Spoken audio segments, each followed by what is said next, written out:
All right. Here we are. Here we are after so many months of taking a break. We are Yeah, back. it's been a while. Didn't feel like a while, but then it did feel like a while. I know. It feels like it just flew by, but at the It same did. time, it was like, oh my gosh. Yeah. It's like I'm cutting out. We had a lot of changes that we both kind of have been going through. hmm Um, yeah. Yeah, so let's start. We decided to name this episode Navigating Through Seasons of Change. Yeah. Yeah, it's been a lot of changes. So I'll hmm start. Yes. So let's see. I think the last time I recorded was in April. hmm So May was my daughter turned 18, which, that wasn't really sad for me. That was more like, yay, you did it. Yeah. Um, so that was fun. And then June, she graduated. And again, wasn't super sad because, again, I'm just proud, and hmm happy that we got to that point. And then July, which was last month, we moved her to college. And that was so sad. I was telling people, I feel like I saved all of my tears for that.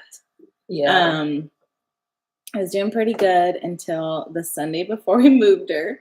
And our worship team played You Hold It All Together. hmm And as soon as they started playing that, I was like, I could not hold Oh. the tears. But it was also a perfect song for her. It's perfect for Mhm. any kind of change. So if you are going through Yeah. change, I recommend that song. I want to say it's by Maverick City, Mhm. I think. Um, so yeah, that was interesting. So I went up with her a few days early. She had like orientation and testing, and then went to her apartment. We got to clean it because it was really dirty. Mhm. Met some of her roommates, which was always nice for a mom Yeah. to know who your kid's living with. And then my husband, the rest of the kids went up that Friday. And so we got her settled in. My parents went up and were, helping us just getting everything all put together, and went to IKEA, of course, and got some more things, got her fully stocked on, food and drinks and all the things. And so when we left, it actually was really nice because I felt like, okay, I know she's good. Like, I know Yeah. she has everything she needs. I mean, we got her like medicine, which was my mom's idea. Mhm. We got her medicine, and she's like, just in case, and I'm like, she will not get sick. Like, are you kidding me? And then 2 days after we left, she got My super sick. gosh. But I think if there's a lesson to learn in it was God's always good, and Mhm. as much as I knew that, I definitely feel like it put me in a deeper level of faith. Because Wow. when I tell you, when I got Yeah. back, I cried myself to sleep that first night. Well, Oh me my and I think my gosh. husband did. Like, we just cried a lot. And my oldest son, had a really hard time with it Mhm. too. And I remember like, no, I knew like, okay, God, I know you have her in your hands. I know this. Like, I know Mhm. she's going to be good. I know she'll make it through. But it's like you have this feeling of like the person that you've been with for 18 years is all of a sudden just gone, Yeah. and I'm sure she misses us too. Yeah. But she's so busy. I mean, she's moving Mhm. on. Like, she loves it. She has an amazing roommate that she clicked with before we even left. Um, we went and checked out a church there, and she texted me that morning. She's like, "Hey, just so my roommate's gonna go with us," and I'm like, "Of course, it's Mhm. awesome." So she went with us to church. But yeah, I feel like when you move a child to college, I guess for me, I thought it was like I knew it was gonna be sad because like, oh, there goes your baby. But it was more of I felt it more, I think, when I came back because it was like knowing that, she's not coming home tonight, knowing that you Mhm. have to trust that she's making the right decisions, being so happy, like, oh my gosh, I'm so proud of her, she's doing what she loves. And then all of a sudden feeling like you lost someone. It's just Mhm. like all these emotions. And so I took a couple days of just like, I just need my time to Yeah. cry it out, go to God and say, okay, God, I know I trust you, but I need you to prove it to me. I Mhm. kind of need you to show me like some signs here. So one of the really cool things that happened was when we were up there, I don't even know if I shared this with you, but we were up there and like you're so into like buying her all the things that she wants. So we went over budget about $2,000. Okay. And, but I knew like, I told my husband, I would, we'd kind of talk and he's like, if it's going to make you feel good, Yeah. we'll figure it out. And so we went over about 2000. And I remember we were coming home and I'm like, okay, God, like you knew this was in my heart. Like you knew that we had to get these things for her, cause it was just like, I knew how to get her a vacuum, like there were certain Yeah. things that, the roommate said, oh no, like we have those here. And so we kind of depended on it. But then once we saw them, Trin was like, I'm going to get my own, and so, that kind of thing. And so we got back and Monday morning, my husband gets a phone call um, from the insurance place because he got in a car accident like months ago. I mean, how long ago was that? It was like 6 months ago or something. Mm-hmm. And he got a phone call and they were like, hey, just so you know, we put in $2,000 in your account because of the hours that you missed for work. Wow. And we were like, what? And he like called me and he's like, I didn't even know they were going to do this, Mm-hmm. So that was pretty cool. That was for me. That was God saying, Yeah. I got your kid, Wow. I got it. And so anyways, I would say if you're going through some transition, one, be honest with yourself, know it's okay to feel all of the emotions. Know it's okay That's to feel good. sad. It's okay to feel happy. Yeah. It's okay to grieve the loss of someone that you raised for 18 years and then all of a sudden they're gone. Mm-hmm. But you can't stay there. Yeah. That was the thing I knew. I knew I couldn't just lay in bed and be like, oh, my poor baby's Yeah. gone. I'm never going to see her again, and start getting in my emotions and Yeah. stay in my emotions. I knew that it was like, okay, I'm really, really sad because I know she's not going to be here tonight. But I also know that I'll see her in a couple weeks. Yeah. we FaceTimed every night, Mm-hmm. like it's like one of those things. So I think just recognizing your feelings, but also knowing you can't stay in them. Yeah, that's good. Well, it just makes me think too, we always say we trust God Yes. with our kids. I think that this is like the ultimate trust fall, like Totally. you're just like, okay, Yeah. I'm really trusting you, God, Yeah. And I think it's a beautiful place of surrender, that knowing that actually God loves my kids so much more than I do. Yeah. And he's going to take care of my kid, so that's awesome. Yeah. Yeah. I think with like, in your case, I remember talking to you, it's just one of those things where it's like, okay, that your child is alive and well. Yeah. But it feels like they're gone, It does, It's just the craziest It's feeling. so wild. Yeah. Like, and that was, I remember telling you, I'm like, I don't even know how to explain it because Mhm. you literally feel all of the emotions. Wow. Like you feel sad, you feel like you lost Mhm. someone, but you know that they didn't lose Yeah. them. You feel like so happy and proud. You feel excited for what they're walking Mhm. through, that they, the things that are ahead. You see the future, the prophetic words, that you got them. Mhm. And then you go back to feeling sad. Like, Yeah. it's like this weird, but I also want people to know that it does get better. Yeah. I think the first few days, like I was pretty sad, Yeah. and I was actually okay with it.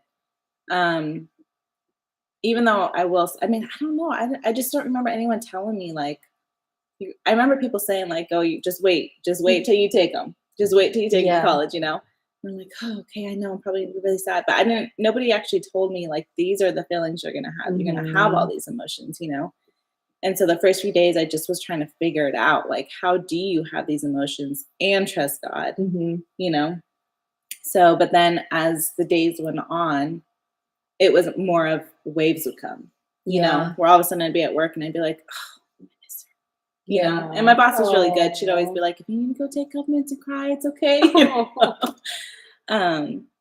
And then I would call her, right when I get off work or whatever, when we would talk. And then all of a sudden it was like, you know what? Like, she's good. Mhm. She did get hurt her second day of practice. And so she had to go to the emergency room. She went to urgent care and I felt pretty good. I was like, okay, you can go to urgent care by yourself. I don't feel guilty about that. And then she calls me and she's like, Mom, they're telling me I have to go straight to the ER. And I was like, no. So she had to go to the ER, which is literally across the street. Mhm. And she hurt her sternum, and so they were pretty concerned. And then they did all the tests, and we were just praying because we were like, Yeah. in Jesus' name, nothing can be broken, because then Mhm. that's a whole other recovery, Yeah. and she'd miss her whole season, And so she got done and they said, nope, looks like they said it seemed as if she had just gotten in a really bad car accident, but it was just bruised. Yeah. And so she was fine. And I was like, okay, Yeah. that just gives everyone a peace of mind. Yeah. Then she was super sick. And so she had sore throat, fever, and all that. So then she was in bed. And then one of the nights, and again, this is God coming through, is one of the nights she texted me. And she said, Mom, I need more prayer or something because this isn't working. And so I sent her a prayer. And then I said, you know what? You pray. Wow. Like you can command things to leave your body and leave your apartment. And you can declare health over yourself. Put worship music on, And she was like, trust me when I say I've only been listening to worship music. And so again, It's like, okay, God, like, as much as I was super sad that she was sick, I was like, you also know what it takes to point her back to you. So not that he did it, right? But he knows that it's okay to allow her to go through certain things, just like parents, right? So that she will go back to him. Yeah. Focus on him. Well, it's just awesome because I think that anytime you go through a season of transition, it automatically equals growth. So I think that's the cool part. But I feel like it's as long as you actually allow yourself to go through that growth, to go through that pain, the growing pains of acknowledging that, like, okay, this is the reality, and stretching sometimes hurts, and you're not trying to just pretend like everything is great and it's fine, and suppress your emotions and all of that. But you actually allow yourself to go through that and feel all that and let God show you and teach you all of those, all of those things. So that's awesome. And that was one of the things I didn't want to do is I didn't want, people would message me or be like, hey, what can we do? I'm like, pray. Yeah. Please pray for me because this is hard. I didn't want to be like, oh, God's got her, like no big deal. Even though I knew it was true, there was still a part of my heart that still needed prayer and I still needed to be honest about it, Exactly. So, yeah. That's awesome. Yeah. So now you're about to have a baby. I am like in a whole new season of transition in so many different areas. Yeah. So for us, the last time we talked, I was sharing how we had our house on the market that we were building. Well, we moved into the house. We're actually in our basement right now. Tim Ross, we are in the basement. Me and Jana are officially qualified to be on your podcast. Come on. So we moved in and I thought that was it. Like, that's it. We're here, because I told my husband that the deadline is like the deadline of pulling the house off of the market is when we move in. Like that was the agreement I had with him. I must have missed the mark with God. I forgot to ask him when we should take the house off the market. So the house is back on the market. So we've been here, 3 months? Yeah. So that's been like, similar thing. Like I had to kind of go through all the motions, because we moved in and it's amazing. And, like now we have so many, like we had the first thing we had here was Trent's birthday party, and I love having parties. I love hosting. Like I love that. And so, going through all the motions of like, okay, now I'm creating memories here and the house is back on the market. And it was the same thing. Like, yes, I'm trusting God, but I had to grieve. Like, okay, like he's asking me to put it back on the market. I don't know what's next. Plus we have a baby coming, all the stuff. It's wild. And you're having the baby at home. And I'm having the baby at home, which we're getting ready for that. Yeah. And so it's like, it's a lot, but it's been so awesome because it's like the same thing, when you're in a place of complete surrender, even when it's hard, you can just come to God and be like, okay, this is what I'm feeling. Yeah. Like, help me deal with that. Like, okay, I'm having a really hard time right now trusting with your plan because I'm like, I need a place to have a baby. My sister, they have a couple rental properties and they're empty right now. She's like, don't worry. Like, worst case, we'll just, have like in one of the empty houses. And I'm like, don't tell me that. That is so sad. Like, here we are birth pool and an empty house and them giving shelter. yeah, I'm like, okay, that is so sad. But if that's what's gonna have to happen, I guess it is what it is. But so far, it looks like we're having the baby here.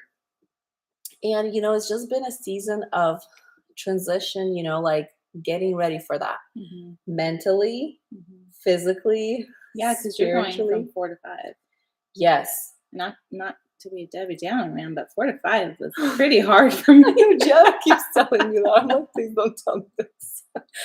No, but it's been interesting because I feel like with even kids, like, I feel like knowing that like there's a transition coming and we're having another baby added to the family, like even with the kids, like I've noticed that we had to really put some structures and boundaries with the kids, which has been awesome. I'm not gonna lie, because I feel like sometimes, like when you have good kids, it's very easy to parent. But sometimes it's kind of like, I don't even know how to explain it, but it's kind of like just, things are just flowing and there isn't much like, okay, structure and discipline and, all these things. So it's easy to kind of let things go.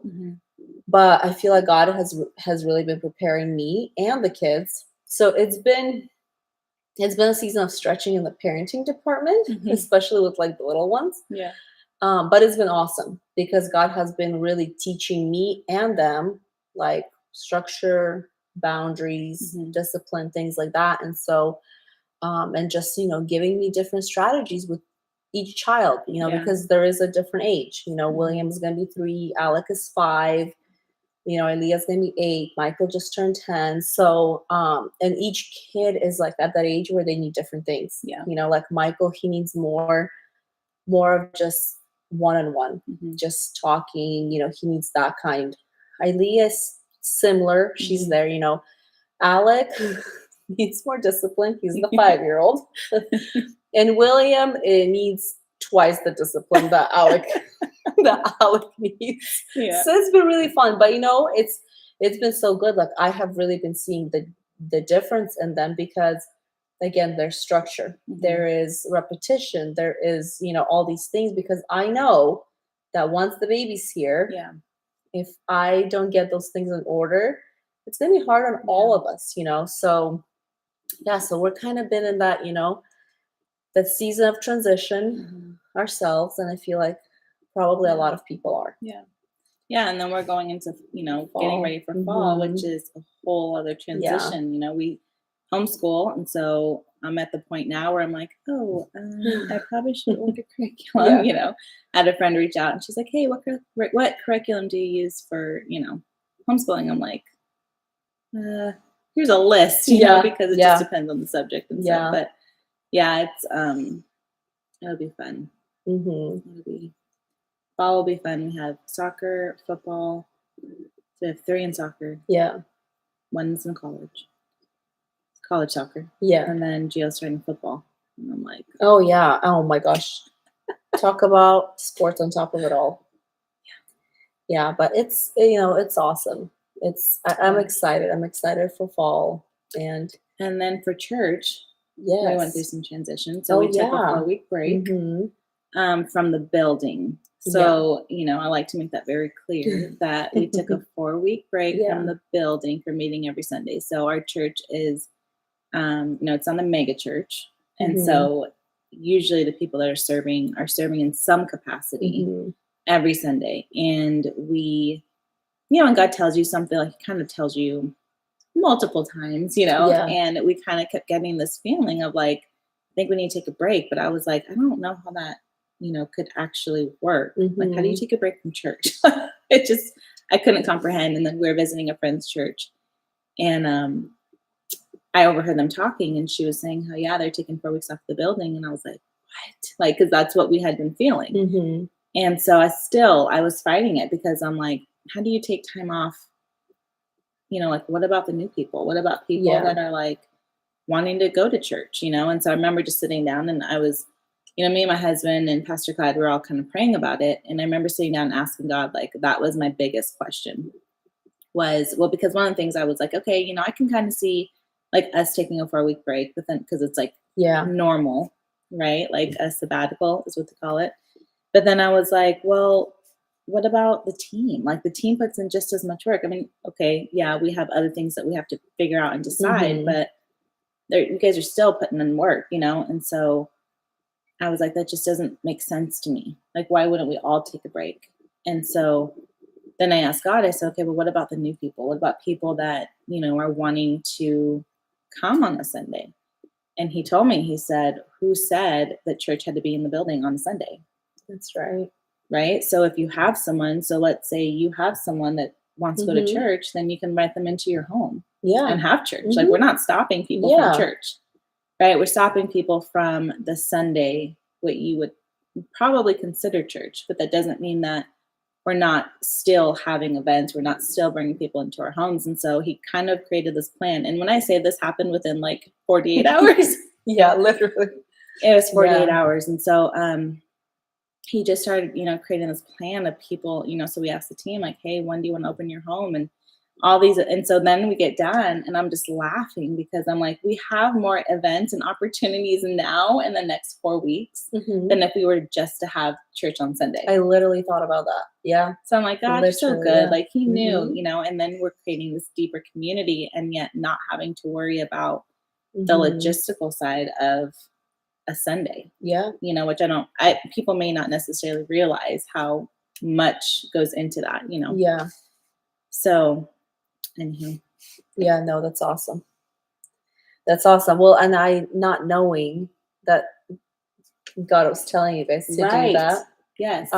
They were out of town and Jenna asked me if I would preach. And you guys literally, I'm like, Lord, what do you want me to preach about? Yeah. I got the sermon done the night before and then like an hour Sunday off. Mm-hmm. Because I just like I had my thing that that I wanted to preach about, but I was like, it kept like, no. Yeah. He kept telling me to do, to talk about this. And I didn't tell you about anything that God was like stirring in us. Yeah. Nothing. And so then I'm like, and I just kept fighting. I'm like, this is the most boring sermon ever. And it was all about creating community. Like we were created for community. Mm-hmm. And so the Sunday off, I woke up and I just felt, I'm like, okay, this is the one, Mm-hmm.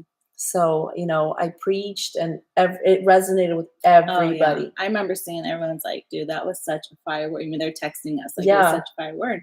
So then I think it was the next day or whatever when I had some time, I was like, what did you preach about? Like, I gotta know. Yeah. So then you send me the text. And at that point, we had already talked with each other kind of about, is this something we're wanting to do? We need to pray about it. And I was like, okay. Yeah. Yeah. And it was just like, I just felt the stirring, like we, something that I read when I was preparing for the sermon, this guy said, rows are good, but circles are better. Yeah. And I was like, oh my gosh, yes. Because, when we sit in church, we see somebody's back of their head, right? And then we see the pastor. But when we sit in circles, it's like you can't hide. Mm-hmm. You see everybody, you see what they're going through, you see their, like you see the person, And so so it's been really cool. It's been really cool to see that. And then I just kept having dreams. Did I tell you about that part? Mm-hmm. So like for probably 2 weeks leading up to that sermon, every single night I found myself in some sort of a community event, like whether it was like a ministry event, like a church.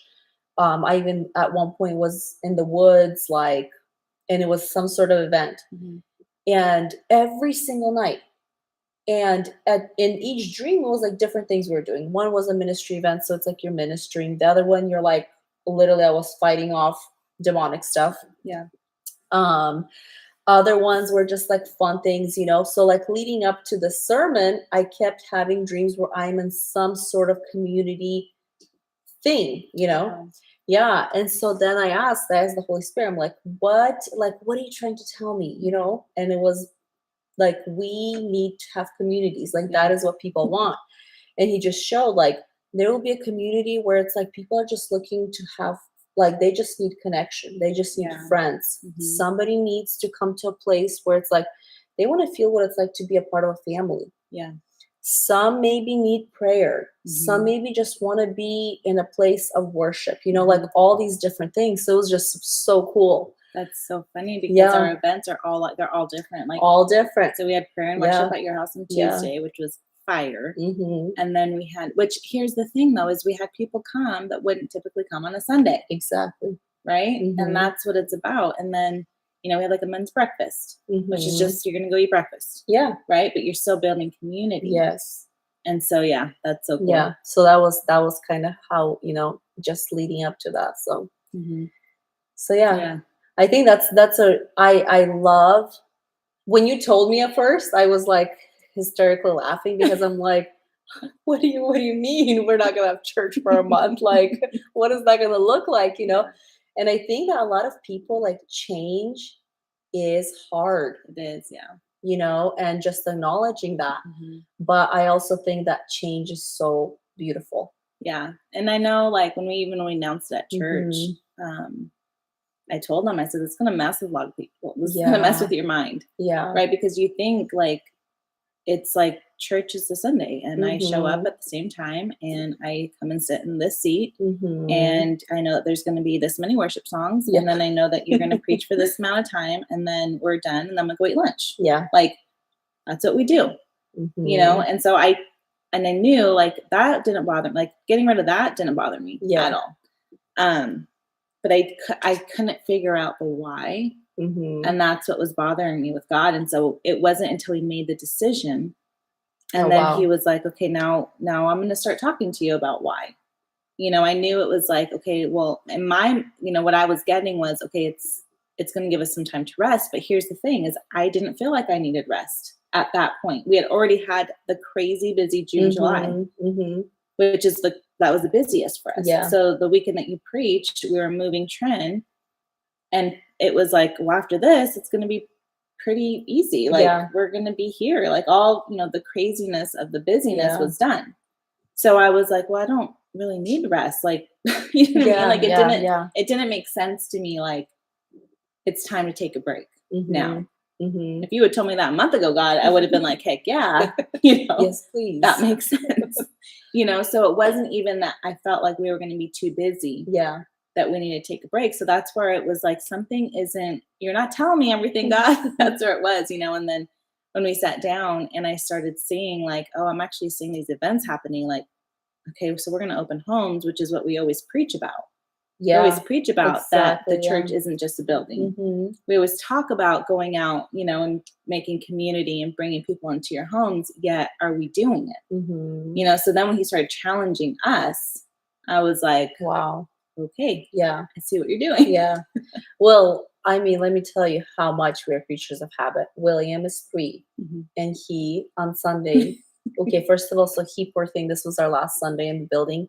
He got a pink eye. Yeah. So he couldn't go. Jana, he cried for an hour because he wanted to go to church with Papa. It was so sad. Yeah. And then today, because it's Saturday, and he saw that Michael was home. So in his mind, it's Sunday.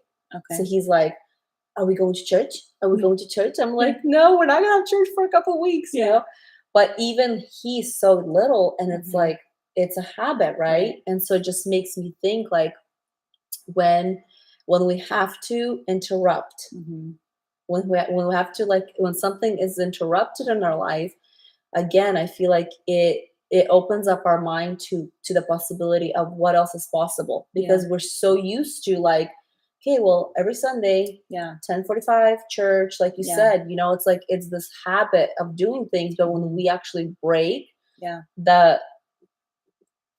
we break. It's not that we're breaking a habit, but we are breaking, like our life gets interrupted. Yes, our norm gets interrupted. Then we're like, okay, there's possibility for so much more that God wants to do, And I think for our team, for our church, it's so awesome because we get to see, oh my gosh, like we can do so much more than just a Sunday. Yes. And that's the thing. We've already, the testimonies are already coming in. Yeah. The stories, because our other thing was like, so like for you guys, like for William, it's like, even for my kids, like we did this, it was like, they're so used to Sundays. And so we're like, yeah, but we actually can have church right here. And so we had all the families take communion cups. Yeah. And so we have our communion on the table, and now we're taking communion together. When my son got sick, my youngest, he's 7, and he got super, super sick. So we were praying over him, same kind of thing. And then he started getting better. And then he woke up one of the mornings and his throat was hurting again. And so his first thing he said was, he goes, I'm going to go take communion because I know it's going to make me feel better. Wow. And so I kind of stopped him. At first I kind of like laughed, like, go for it, And then I was like, hey, I said, why? And he said, because Jesus' blood. He runs downstairs, and I'm like, that's it. Because we get to have these conversations with them. Now, can we have those and go to church on Sundays? Yes. But there was something that wasn't in our minds allowing us to do both. Yeah. You know what I mean? Yeah. So yeah, it's been pretty cool. Yeah. That's awesome. Well, do we have anything else we want to add? I don't think so. We're at 30 minutes, which is good. But I guess just know, if you're going through change, we get how hard it can be. We get that there's probably lots of emotions that you're going through, but always lean on God, listen to his voice, and follow his direction. I think would be kind of how I would sum it up, because it may not make sense to you in the moment. Yeah. But if you know that God's telling you to do something or asking you to change something, or that you might be going through change and not even because you're choosing to do it, whether it's because you're married or family situation, things come up. And at the end of the day, we have to trust God and know that he has a better plan. Yeah, that's good. Awesome. Well, I think we'll just ask you to like our video, subscribe to our channel, and just share with your friends and family if you found this to be encouraging. And we will be back. Yeah. Comment. Yes. I think we can comment, right? Yeah. Yeah. We like to hear from you guys. So if something spoke to you, or if you want to be mean, you can shoot me a message. That's fine. But no, but really, if something spoke to you and, you're like, hey, you know what? Thank you for sharing that. That helps us, encourages us to know, okay, we're actually bringing value, because we don't want to just have a podcast just to talk, because we do that plenty. Yes. Yeah. Okay. Awesome. We'll see you guys on the next one.